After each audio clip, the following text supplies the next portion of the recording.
So, yeah, my name is Khadim Ali, and I'll be talking a little bit about the demonology in the reference of the stories or the storytelling culture that my grandfather and great-grandfather, who were continuing this culture or tradition while they were exiled from Afghanistan. And so they're coming from the family who were the storytellers in the court of Mahmud Ghaznavi in Afghanistan in 1010 AD. And back in 1890s, when the grand massacres of the Hazaras started in Afghanistan, they moved to India, and they joined British Army there. And after the partition of Pakistan and India, they moved to Pakistan, and in Pakistan they moved to the border of Pakistan with Afghanistan, with the hope that someday Afghanistan would have a fair government and they would go back and claim their land back, which never happened. And in consequence, there are more than 500,000 Hazaras now living in that border. And then in 1980s, when the Soviet invaded Afghanistan, there's a lot of Afghan refugees were coming into that border area. And then my grandfather was singing the Book of Shahnameh. Here? Okay. So my grandfather was singing the Book of Shahnameh for them. And just before going to the formal school, we had homeschooling, and our homeschooling was done into Farsi poetry. Shahnameh was our basic, homeschooling. And just to tell a little bit about the Shahnameh. Shahnameh was written in 1010 AD in the court of Mahmud Ghaznavi, and the author came from Iran, present Iran, from a town called Tus. So his name is Abul Qasim Firdausi. Abul Qasim Firdausi was commissioned by the Sultan Mahmud Ghaznavi to come in and write this book in the court to entertain the court, and also a story to motivate his army. Just to tell you that he attacked 17 times to India. He's actually a looter, but so the first time the book was actually the first time the Shahnameh was written a few hundred, maybe 200 years before Abul Qasim Firdausi. It was written in present Tajikistan. And then Abul Qasim Firdausi continued it and then put it into 60,000 verses compiled book. And how do I move this? Yeah, there you go. So this is an illustration of one of the story, and then in the book there's a good and evil. So the book is mainly focused on the good and evil. The good is represented by the human, and the evil is represented by the demons. And there are many colored demons in the story. But then when I was growing up with my grandfather, and because we didn't have any TV, radio at that time, so always thinking that I am the hero of this book. The hero's name was Rustam. I'm always thinking that I'm the hero, and I was making myself a wooden sword. And we had a huge house, going behind the trees at the backyard in the hunt of the demons, to find the demons, and we're killing imaginary demons there. And so my grandfather died in 1986, and then he tried to convince my uncle to become the singer, because his grandfather was a singer and his grandfather was a singer, and nobody was actually agreeing to become a singer or a storyteller. Then my uncle tried to pursue me to become the singer, because he thought that I have a good voice and I can be a good singer. But then I really didn't want it to be a singer, and especially Shahnameh singer, no way. because we had to stay awake all night to sing, and I sleep at 9. So in 1994, when Taliban was in their rise, the Quetta city where I was born and grew up was one of the main recruitment points for the Taliban, recruiting jihadis and sending it to Afghanistan. There are many, many Talibans in the town, and then my father, along with the other Hazaras family, they're sending the youngsters to the other cities. So they asked us to go to Iran, and I went to Iran, and I found out that this is a huge tradition there too. And they think that it's there, and I was always thinking that it's ours, our culture, and they always thought that that's their culture. So I think it's a two nations finding. It was commissioned by our Sultan, and it was commissioned for the audience of the Ghazni province, and people of the Ghazni is the real audience of the book. But definitely the author is from the Tus, from the present Iran, but at that time it was coming under the kingdom of Sultan Mahmud Ghaznavi. So when I came back from Iran, I went to National College of Arts, and somebody told me that they are offering major in miniature painting, and I thought that this would be perfect, and I'll become an illustrator of the stories of Shahnameh. I'll illustrate it in a modern way, in a contemporary way, that would enable me to have a broader audience rather than some audience in the town.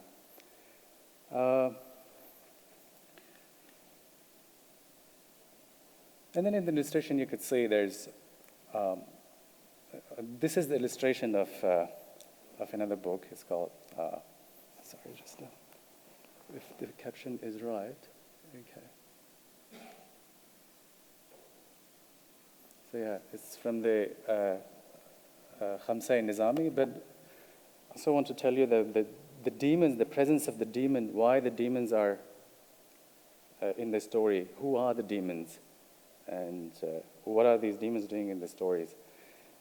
So there are two types of good and evil. One is religious. The religious is God versus Satan, but in the non-religious, or the earthly, not heavenly, good and evil, there's men versus demon.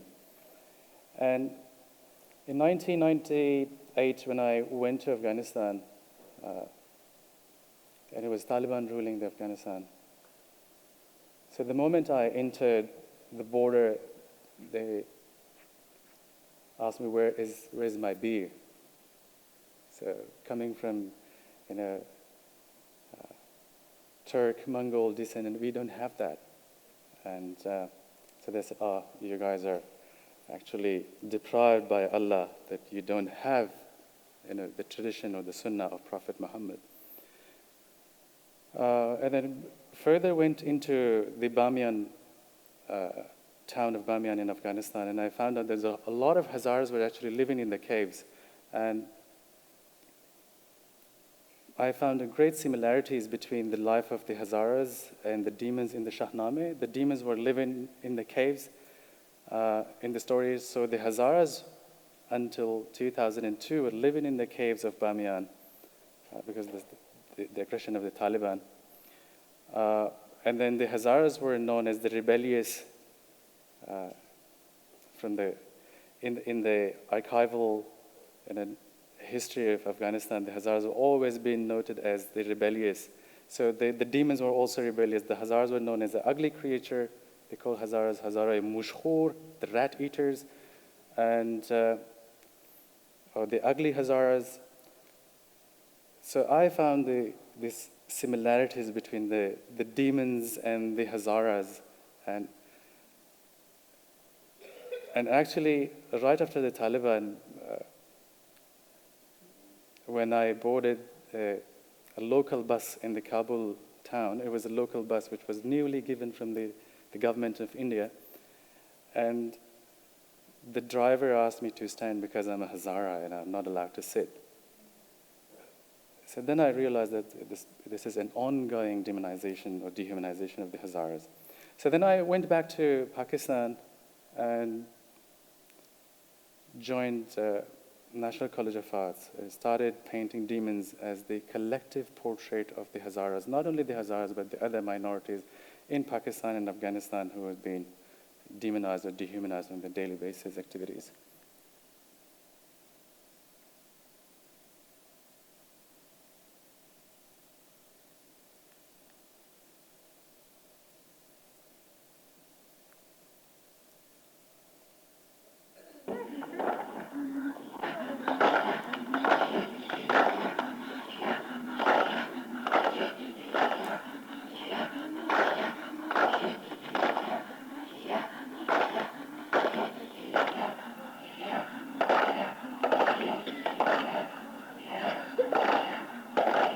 This is 1970s in central Hazarajat,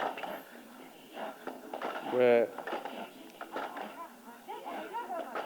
the families gather and they dance without music. They perform music or they play music with their mouth. Like you can hear their breathing and also their clap.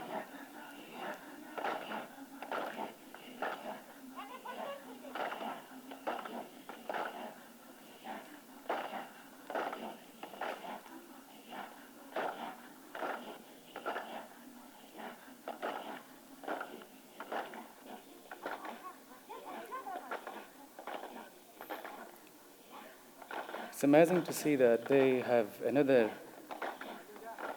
imagination, or they have another imaginary, they have another imaginary portrait. And if they look at the Hazaras, they call them Div, or they call them Dev. They call them, oh, you look like a demon. But if you go to Hazarajat and ask them, what is demon? Because they were being suppressed, they've been living in the cave, they've been starving, they would say that demon is big. Demon's God is stronger. Demon is strong. Demon is chubby. Because they're starving, demon is chubby. So every definition of demon is against their presence, against the imagination of their presence, yeah.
The instrument called dambura, which has only 2 strings, and there's discrimination against these instruments too.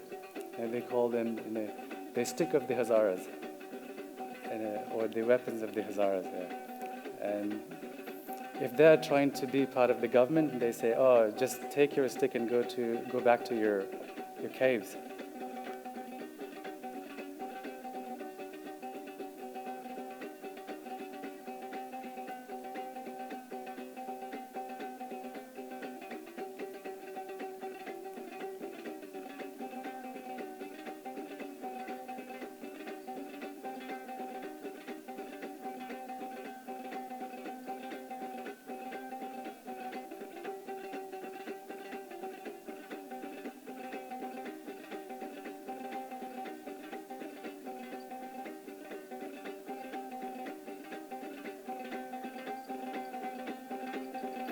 when the Russians came in Afghanistan, when there's a lot of mujahideens were in Afghanistan, there were actually, these sticks or these instruments were broken by the jihadis, who were supported by the Iranians, mainly in the Hazara lands, in the Hazara area. The mullahs were sent or trained from Iran and sent to Hazarajat to train the locals against the Russians, and these instruments were prohibited, and then and people who were playing instruments, their fingers were cut, and then their instruments were broken. But then I want to talk about this part of the video. It's this coming part. This is a performance of in a celebration of a new birth of a baby, so that the lady who is coming in, the first lady, is a pari, is a fairy. And the person who is behind and holding a horse is the person who just married the fairy. And taking the pari or fairy to the Koh Qaf. Koh Qaf is the place where all the fairies are living. So the hero actually came in and taking the fairy to the Koh Qaf. And then the person behind it who is holding a stick is a demon, actually. And then, so he came to take the pari too.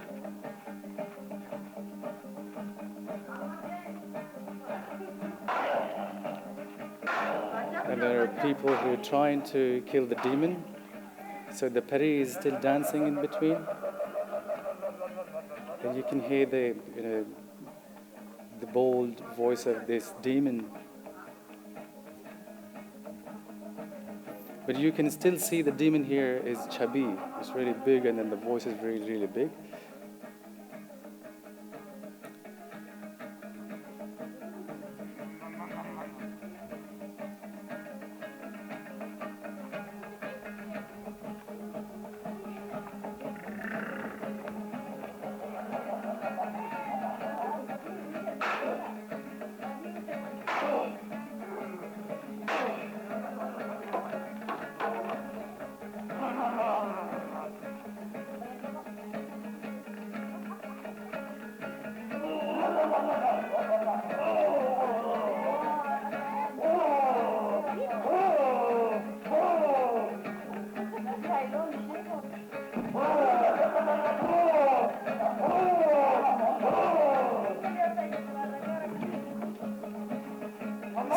Every family had their own performers. They are not hiring performers from the outside, but it's just the family members who are performing and celebrating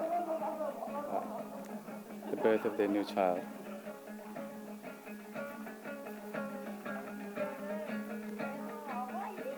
But just before the arrival of the Islam in Afghanistan, the Hazaras were Buddhist.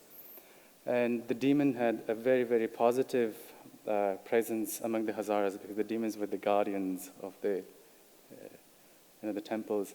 But then just behind the mountain of Bamiyan, there was Zoroastrians. So Zartushta actually changed the meaning of the demon into a dark spirit, or the bad side of humanity. And because Zartusht or Zoroastrians was a bigger language, religion, and then they had bigger influence over Afghanistan, and then they kicked the Buddhists out of Afghanistan. So then the demon actually changed its meaning forever in Afghanistan.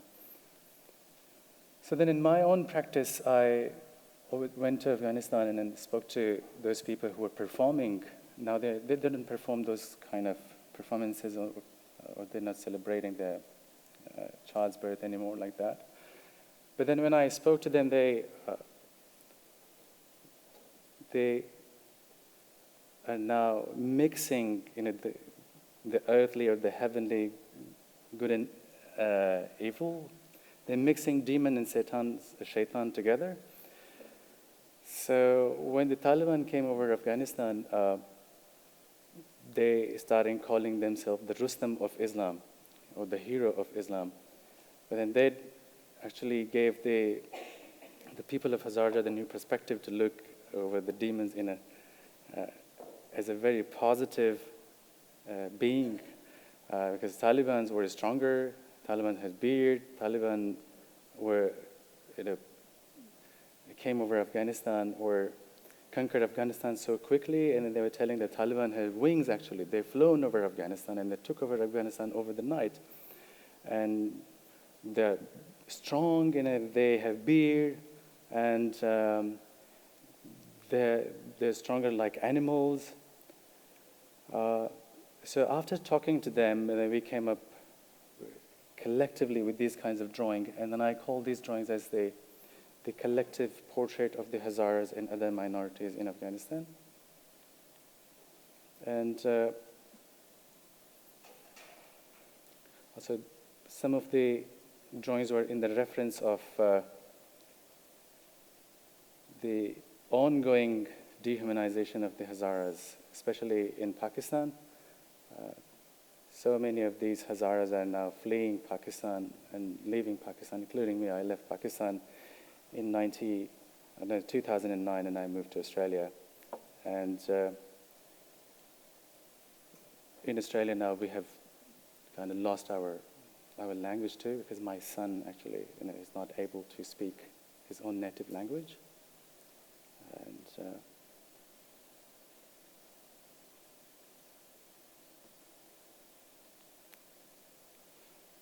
also back to Afghanistan, with the presence of internationals in Afghanistan, you would see that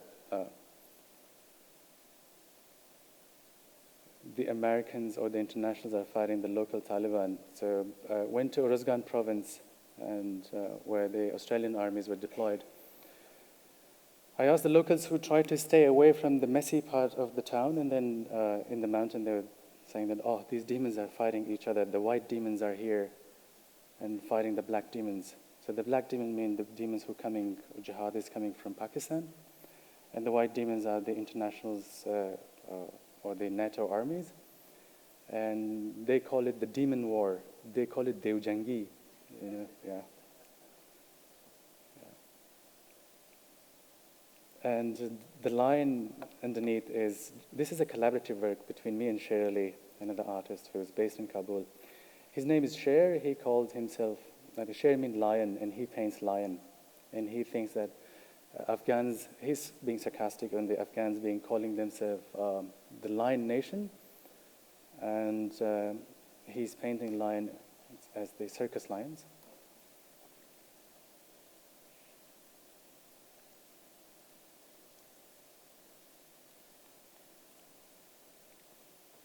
And also, following the format of Shahnama, the Book of King, the characters of the books are all fictitious, but the places the author mentioned in the book is all real places. And I am painting Buddhas from Bamiyan, referring as the real places, but all the characters are fictitious here.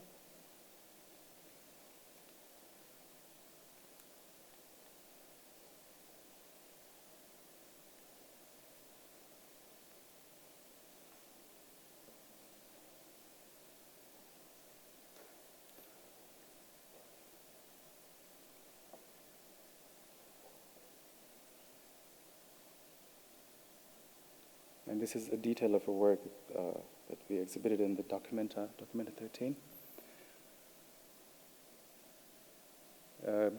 If you go to Bamiyan and ask the locals who blown up these giant statues of Bamiyan, they would say that they won't say the Taliban actually blew it up. They would say, the people from across the border who are coming actually from Pakistan or coming from the other countries, and they actually came and blew this Buddha, because they always thought that the people who actually blew it up, they speaking another language. So, yeah, this is the last piece. So, like Leeza said, that I let you the last piece on your imagination. So, yeah, this is the end. Thank you very much. Thank you.